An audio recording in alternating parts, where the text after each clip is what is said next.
അദബ് പഠിപ്പിക്കണം. അദബ് പഠിയണമെങ്കിലോ, അദബ് പഠിയണമെങ്കിൽ എന്തു വേണം? അദബ് പഠിയണമെങ്കിൽ ഹലാലും ത്വയ്യിബുമായ ഭക്ഷണം കൊടുക്കണം, എന്നാലേ പറ്റുള്ളൂ. ഹലാലും ത്വയ്യിബുമായ ഭക്ഷണം കൊടുക്കണം, എന്നാലേ പറ്റുള്ളൂ. നമ്മളീ അധ്വാനിക്കണതൊക്കെ, നമ്മളീ കഷ്ടപ്പെടുന്നതല്ല, നമ്മളെ മക്കൾക്ക് വേണ്ടിയാണ്. സൂപ്പർ മാർക്കറ്റിക്ക് ഇന്റർവ്യൂ നടക്കുകയാണെങ്കിൽ 2 ജോലിക്കാർ, 2 പെണ്ണുങ്ങൾ ആവശ്യമുണ്ട്. 10 പെണ്ണുങ്ങൾ ഇന്റർവ്യൂവിൽ വന്നാലേ തൊലിവെളുപ്പുള്ള പെണ്ണിനെയാണ് സെലക്ട് ചെയ്യുക. അങ്ങനെയാണ് സെലക്ട് ചെയ്യുക. മറ്റുള്ളവരുടെ നേത്ര വ്യഭിചാരത്തെ വിറ്റ് കാശാക്കിയിട്ട് അത് മക്കൾക്ക് തിന്നാൻ കൊടുത്തിട്ട് മരിച്ചുപോയതിൻ്റെ ശേഷം കബറിങ്ങ വന്ന് മക്കള് ദ്വാരക്കണ സ്വാലിഹായ സന്താനമാവണമെന്ന് ആഗ്രഹിച്ചിട്ട് കാര്യമില്ല. ചിരട്ടെടുത്തിട്ട് അങ്ങാടി കൂടെ തെണ്ടിയിട്ടാണ് ഹലാലും ത്വയ്യിബുമായ മുതൽ കിട്ടണമെങ്കിൽ ആ പൈസ കൊടുത്തിട്ട് മക്കളെ വളർത്തിയാൽ കബറിങ് വന്നത് വരക്കും. സമ്പത്ത് ഹലാലും ത്വയ്യിബുമായില്ലെങ്കിൽ 3 വിപത്തുകൾ മാതാപിതാക്കൾക്ക് വരുന്നതാണ്. മക്കൾക്ക് കൊടുക്കുന്ന ഭക്ഷണം ഹലാലും ത്വയ്യിബുമായില്ലെങ്കിൽ 3 വിപത്ത് മക്കളിൽ നിന്ന് മാതാപിതാക്കൾ അനുഭവിക്കണം. ഒന്നാമത്തെ വിപത്ത് മക്കൾക്ക് അംഗവൈകല്യമുണ്ടാകുന്നതാണ്. മക്കൾക്ക് അംഗവൈകല്യം ഉണ്ടാകും. ഹോട്ടൽ നടത്തുകയാണ്. എത്രയോ സ്വാലിഹായ മനുഷ്യന്മാരാണ് ഹോട്ടലിലേക്ക് ഭക്ഷണം കഴിക്കാൻ വരുന്നത്. ബേക്കറി നടത്തുകയാണ്, കൂൾബാർ നടത്തുകയാണ്, ചായക്കടയാണ്, ചായമക്കാനിയാണ്, പെട്ടിപ്പീടിയാണ്. എത്രയെത്ര സ്വാലിഹീങ്ങളാണ് വന്ന് ഭക്ഷണം കഴിച്ചു പോകുന്നത്. അവരുടെ വയറിലേക്ക് മ്ലേച്ഛമായ വസ്തുവിനെ കടത്തിവിട്ടാൽ അവന്റെ കുടുംബത്തിലേക്ക് അല്ലാഹു മ്ലേച്ഛമായത് കൊണ്ടുവരുമെന്ന കാര്യം തീർച്ചയാണ്. അതുകൊണ്ട് സമ്പത്ത് ഹലാലും ത്വയ്യിബുമായില്ലെങ്കിൽ മക്കളിൽ അനുഭവിക്കേണ്ടി വരും. തീർച്ച കാര്യം ഉറപ്പാണ്. ആ കാര്യം ഉറപ്പാണ്. 1 അംഗവൈകല്യം മക്കളിൽ പിടികൂടും. 2 ബുദ്ധിവൈകല്യം മക്കൾക്കുണ്ടാവാൻ സാധ്യതയുണ്ട്. സമ്പത്ത് ഹലാലും ത്വയ്യിബുമായില്ലെങ്കിൽ മക്കൾക്ക് ബുദ്ധിവൈകല്യം ഉണ്ടാവാൻ സാധ്യതയുണ്ട്. അന്റെ മുതൽ മാത്രം നോക്കിയാ പോരാ, അനന്തരമായി കിട്ടിയ വാപ്പാന്റെ മുതലിൽ ഹറാമ് കലർന്നിട്ടുണ്ടെങ്കിലും മക്കള് ബുദ്ധിയില്ലാത്തവരാവാൻ സാധ്യതയുണ്ട്. ഞാനല്ലല്ലോ, വാപ്പാന്റെ വാപ്പല്ലേ എന്നാലോചിച്ചിട്ട് കാര്യമില്ല. മൂസ നബി അലൈഹിസ്സലാമും ഖിളിർ നബി അലൈഹിസ്സലാമും കൂടി യാത്ര ചെയ്തപ്പോ ഒരു മനുഷ്യന്മാരുടെ മതില് നന്നാക്കി കൊടുത്തു. മൂസ നബി അലൈഹിസ്സലാമിന് ദേഷ്യം വന്നിട്ട് ഖിളിർ അലൈഹിസ്സലാമിനോട് മതില് നന്നാക്കിയതിനെ പറ്റി ചോദിച്ചു. ഭക്ഷണം ചോദിച്ചപ്പോ ആ നാട്ടുകാർ കൊടുത്തിരുന്നില്ല. ഭക്ഷണം ചോദിച്ചപ്പോ കൊടുത്തില്ല.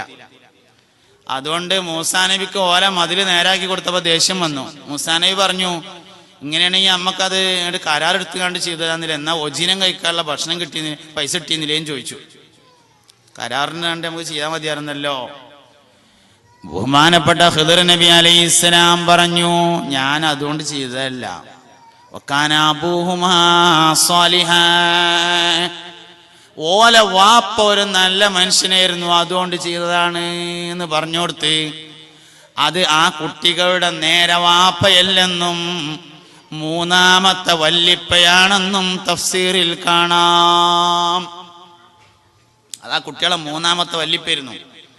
അതുകൊണ്ട് അനന്തരമായി കിട്ടിയ മുതലിൽ ഹറാമ് കലർന്നിട്ടുണ്ടെങ്കിലും മക്കളിൽ അതിൻ്റെ വിപത്തുകൾ കാണാവുന്നതാണ്. 10 ഉള്ളതിൽ 1 പൊട്ടനേക്കാരം. റിസൾട്ട് ആരോടും പറയണ്ട, നിങ്ങൾ സർവേ നടത്തിക്കോളി. റിസൾട്ട് ആരോടും പറയണ്ട വെച്ചാൽ മതി. ഹലാലും ത്വയ്യിബുമായ മുതല് മക്കൾക്ക് തിന്നാൻ കൊടുത്തില്ലെങ്കിൽ 3ാമതായി ചിന്താപരമായ വൈകല്യം മക്കളെ പിടികൂടുന്നതാണ്.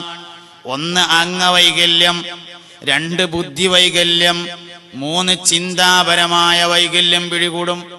എന്താ ചിന്താപരമായ വൈകല്യം? ചിന്താപരമായ വൈകല്യം എന്ന് പറഞ്ഞാൽ വാപ്പ മരിച്ചു പോയാല് കബറിങ് വന്നിട്ട് ഒരു ഫാത്തിഹ ഓതാൻ മോനെ കിട്ടൂല. അതന്നെ ചിന്താപരമായ വൈകല്യം എന്ന് പറഞ്ഞാൽ. മക്കൾ മുഅ്തദികളാകുന്നതിൽ നിർബന്ധമായും പരിശോധിക്കേണ്ടത് സമ്പത്തിന്റെ അവസ്ഥയാണ്. ഒരു മോലിയരുട്ടി കട്ടു എന്ന് പറഞ്ഞാൽ ആദ്യം ചോദിക്കേണ്ടത് ഓൻ ഏത് പെരയിലായിരുന്നു ചെലവ് എന്നാണ്. ഫസ്റ്റ് അന്വേഷിക്കേണ്ടത് അതാണ്. പഴയകാലത്തെ ആലിമീങ്ങൾക്ക് ഭക്ഷണം കൊണ്ടുവരാൻ ചില തറവാട് വീടുകൾ മാത്രമായിരുന്നു ഉണ്ടായിരുന്നത്.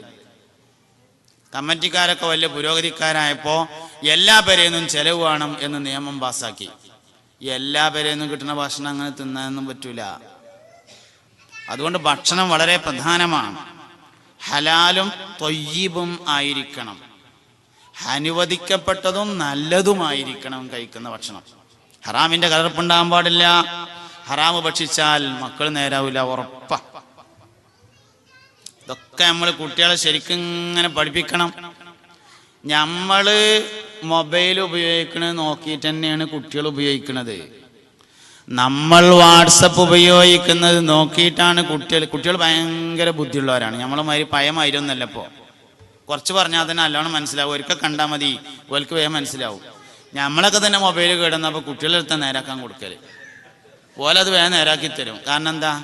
നല്ല ബുദ്ധിയാണ് കുട്ടികൾക്ക്. നമ്മൾ പറയും പോലെ ഒന്നല്ല, ഭയങ്കര ബുദ്ധിയാണ്. നമ്മൾ ചെയ്യണ ഓരോന്നും അവർ നോക്കുകയുണ്ട്. നമ്മൾ എത്ര സമയം വാട്സാപ്പിൽ ഇരിക്കുന്നുണ്ട്, നമ്മൾ എത്ര സമയം ഫേസ്ബുക്കിൽ ചിലവാക്കുന്നുണ്ട്, അത് നോക്കിയിട്ട് തന്നെയാണ് കുട്ടികളും അതിൽ സമയം ചിലവാക്കുന്നത്. അതുകൊണ്ട് നമുക്കതിന് നിയന്ത്രണം ഉണ്ടെങ്കിൽ കുട്ടികൾക്കുണ്ടാവും. നമ്മളെങ്ങനെയാണ് പൈസ ചിലവാക്കണത് നോക്കിയിട്ട് തന്നെ ഓലും ചിലവാക്കണത്.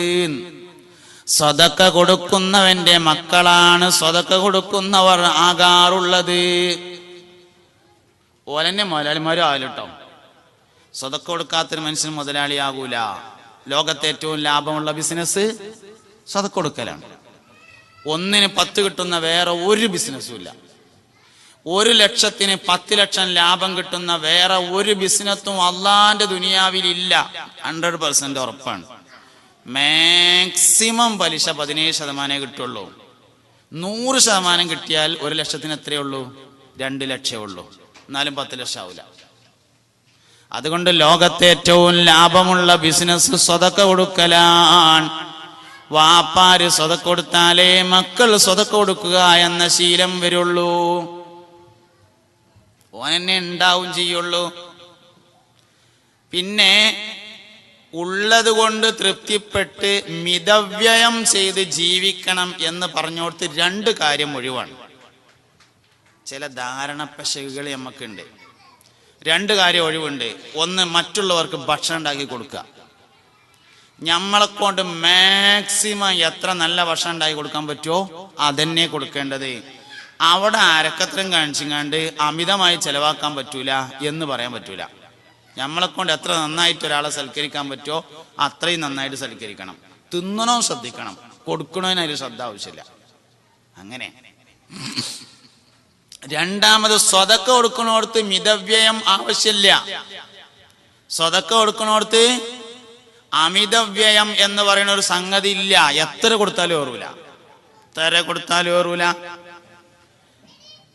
തബൂക്ക് യുദ്ധം കഴിഞ്ഞതിന് ശേഷം മൂത്തത് യുദ്ധത്തിന് വേണ്ടി നബി സല്ലല്ലാഹു അലൈഹി വസല്ലം തങ്ങൾ പിരിവെടുത്താണ്. വയത് പറഞ്ഞിട്ട് പിരിക്കുകയാണ്. നല്ല പ്രയാസമുള്ള സമയത്താണ് മൂത്തത് യുദ്ധം നടക്കുന്നത്. സഹാബത്തിനോട് പറഞ്ഞു, സഹാബ, അനിവാര്യമായ ഒരു സാഹചര്യത്തിൽ നമ്മൾ യുദ്ധത്തിന് പോവുകയാണ്. അനിവാര്യമായ സാഹചര്യത്തിൽ യുദ്ധത്തിന് പോവുകയാണ്. അതുകൊണ്ട് നിങ്ങളെല്ലാവരും വീട്ടിൽ പോയിട്ട് തരാൻ പറ്റിയ അത്രയും കൊണ്ടുവരണം.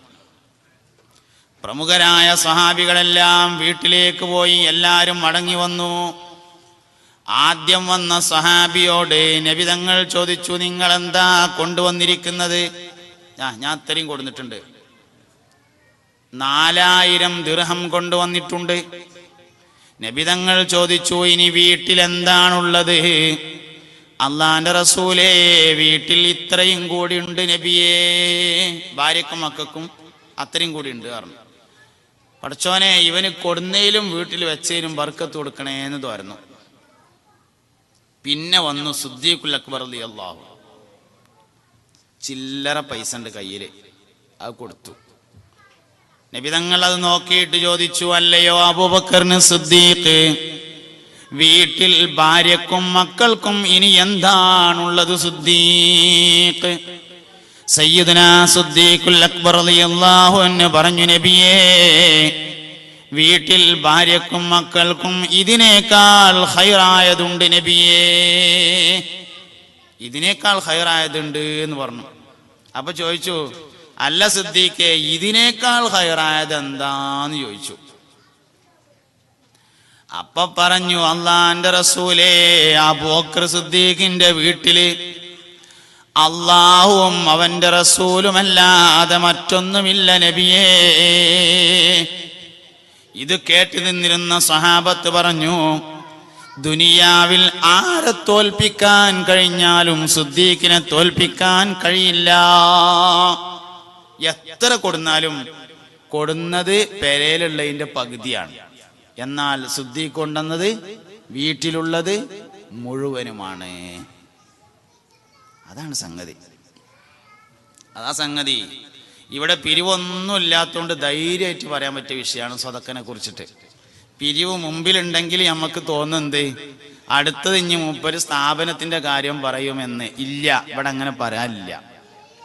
ഇത് ഇവിടുന്ന് മനസ്സിലാക്കിയിട്ട് പിന്നെ അവസരം കിട്ടുമ്പോൾ നിങ്ങൾ കൊടുത്താൽ മതി. മനുഷ്യൻ മരിക്കുമ്പോൾ ചോദിക്കണത് സ്വതക്ക കൊടുക്കാൻ 1 മിനിറ്റ് തരുമെന്നാണ്. മരിക്കുമ്പോൾ മനുഷ്യൻ ചോദിക്കും. എല്ലാവർക്കും അറിയണ ആയത്ത് ഓതിക്കോളി, റബ്ബി ലൗലാ അഖർതനീ ഇലാ അജലിൻ ഖരീബ് ഫഅസ്സദ്ദഖ വഅകും മിനസ് സാലിഹീൻ വലൻ യുഅഖിറല്ലാഹു നഫ്സൻ ഇദാ ജാഅ അജലുഹാ വല്ലാഹു ഖബീറും ബിമാ തഅമലൂൻ. മരിക്കുമ്പോ മനുഷ്യൻ ചോദിക്കുന്നത് വസിയ്യത്ത് ചെയ്യാൻ എന്നല്ല, കുട്ടികളോട് ചില കാര്യം പറയാനുണ്ടായിരുന്നു എന്നല്ല, 2 റക്അത്ത് നിസ്കരിക്കട്ടെ എന്നല്ല, 1 സെക്കൻഡ് തരുമോ സ്വതക്ക കൊടുക്കാന് എന്നാ ചോദിക്ക മനുഷ്യൻ മരിക്കുമ്പോ.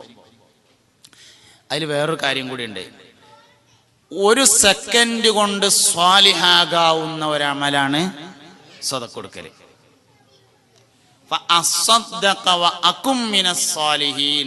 സ്വതക്ക കൊടുത്ത് ഞാൻ സ്വാലിഹായി കൊള്ളാം എന്നാണ് പറയണത്. അതുകൊണ്ട് മക്കളെ സ്വാലിഹീങ്ങളാക്കണം എന്ന് ഉദ്ദേശിക്കുന്നവർ മക്കൾക്ക് സ്വതക്ക കൊടുക്കൽ ശീലിപ്പിക്കണം.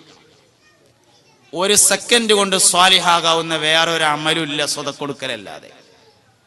അതുകൊണ്ട് മക്കൾക്ക് സ്വതക്ക കൊടുക്കാൻ ശീലിപ്പിക്കണേ. 1 സെക്കൻഡ് മതി സ്വാലിഹാവാൻ, 1 സെക്കൻഡ് കൊണ്ടാവും.